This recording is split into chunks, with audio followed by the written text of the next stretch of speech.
18 hours. That's how long I was trapped under a massive oak tree that fell on me while cutting firewood. Every hour my circulation got worse, my breathing got shallower, and I knew I was slowly dying under 4,000 pounds of solid wood.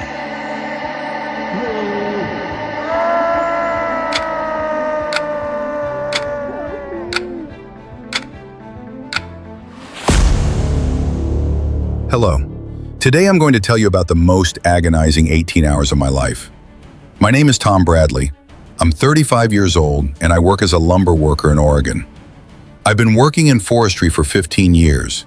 Tree cutting, wood processing, logging operations. Safety is everything in this job because one mistake can be fatal. But that day, a simple firewood cutting job I was doing in the forest near my own home almost became my last job. Everything started on the morning of November 12th. It was a typical autumn day in Oregon. Weather was cold, about 39 degrees Fahrenheit, humid, but no rain. I was preparing firewood for winter. On our family property, 1,500 feet from my house, there was an old oak tree that needed to be cut down. This tree seemed diseased and was threatening my house. The oak tree was massive, about 100 feet tall, trunk diameter 5 feet, estimated weight 2 tons. Under normal circumstances, I wouldn't cut this type of tree alone, but since it was on my own property and I was experienced, I didn't see a problem. That morning, I started working at 8 a.m. I had professional equipment, steel chainsaw, safety helmet, protective clothing, wedges, and rope. I knew tree cutting techniques very well: directional felling, back cuts, hinge wood, 15 years of experience. The first operation was the face cut. I opened a V-shaped cut on the tree in the direction I wanted it to fall. Perfect angle, perfect depth. Then I started making the back cut, a horizontal cut from the back of the tree. This cut causes the tree to fall. Everything went according to plan. As the back cut progressed, the tree slowly started leaning forward, exactly the direction I wanted. I stopped the chainsaw and took steps to retreat to a safe distance. But at that moment, something unexpected happened.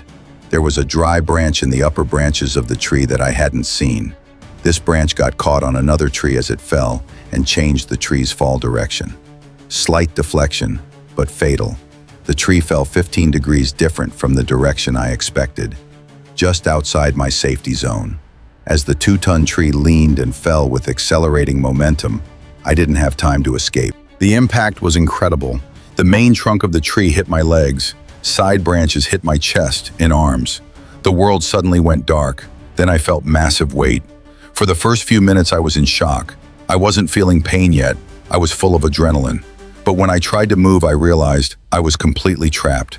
The main trunk of the tree was pinning both my legs and lower torso. Thick branches were crushing my chest and left arm. I could only move my head, neck, and right arm. That was it. I understood the severity of the situation. Under 2 tons of weight, alone, in a place no one knew about. My cell phone was 30 feet away. I couldn't reach it. The nearest house was 2,500 feet away. In the first hour, thanks to adrenaline, the pain was more bearable. I tried to move the tree.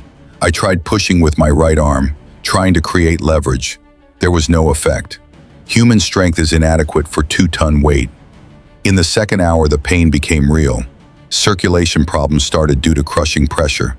I was feeling tingling and numbness in my legs. Blood flow was being restricted. At the same time, breathing difficulty began. The branches pressing on my chest were compressing my rib cage.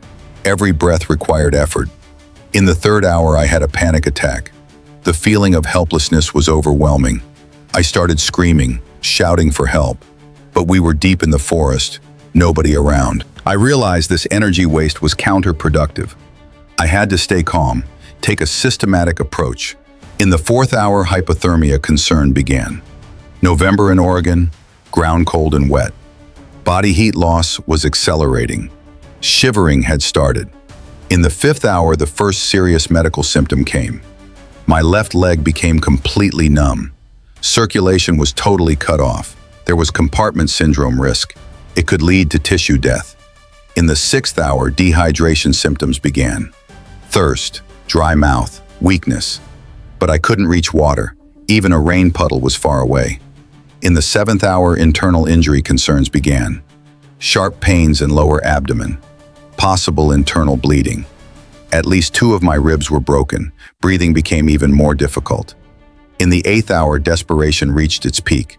The situation seemed hopeless. Moving a 2-ton tree alone was impossible. Rescue chance was minimal.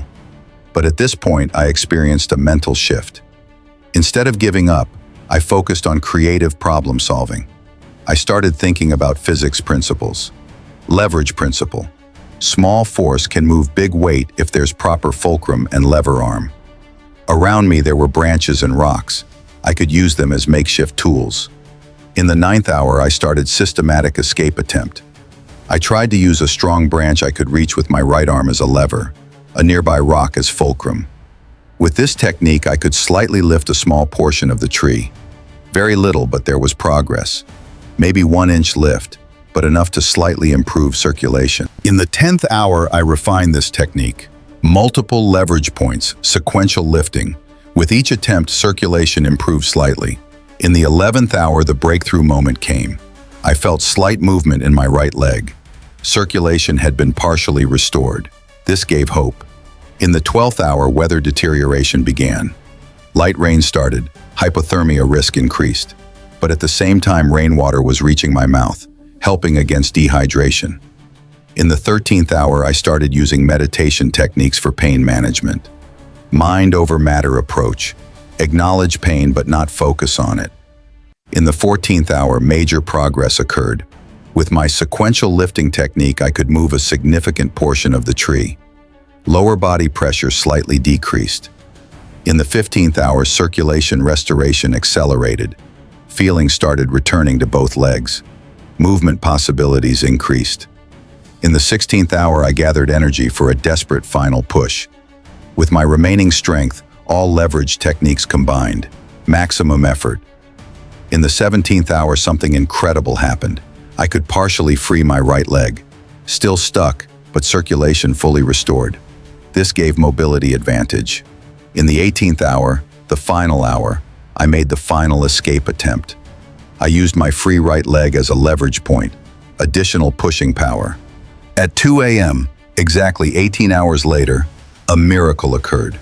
The critical portion of the tree shifted. Enough space opened. Slowly, carefully, I could extract my body. Freedom was an incredible feeling, but I immediately collapsed. 18 hours of crushing, dehydration, hypothermia, exhaustion. I was barely conscious. I crawled to my cell phone, called 911. Tree accident, need immediate help. I gave coordinates. My voice was barely audible. 30 minutes later, paramedics came by helicopter. Immediately, 4-line, warm blankets, pain medication, emergency transport to hospital. Comprehensive examination was done at the hospital. Results were shocking. 3 broken ribs, severe bruising, mild internal bleeding, early-stage compartment syndrome, hypothermia, dehydration. But no permanent damage. Doctors were amazed. Surviving 18 hours trapped under 2-ton weight without permanent injury is extraordinary, they said. Recovery factors were, first, systematic problem-solving approach, logical thinking instead of panic. Second, physics knowledge, practical application of leverage principles. Third, gradual progress strategy, continuous effort for small improvements. Fourth, mental resilience, maintaining hope despite hopeless situation. Fifth, physical endurance.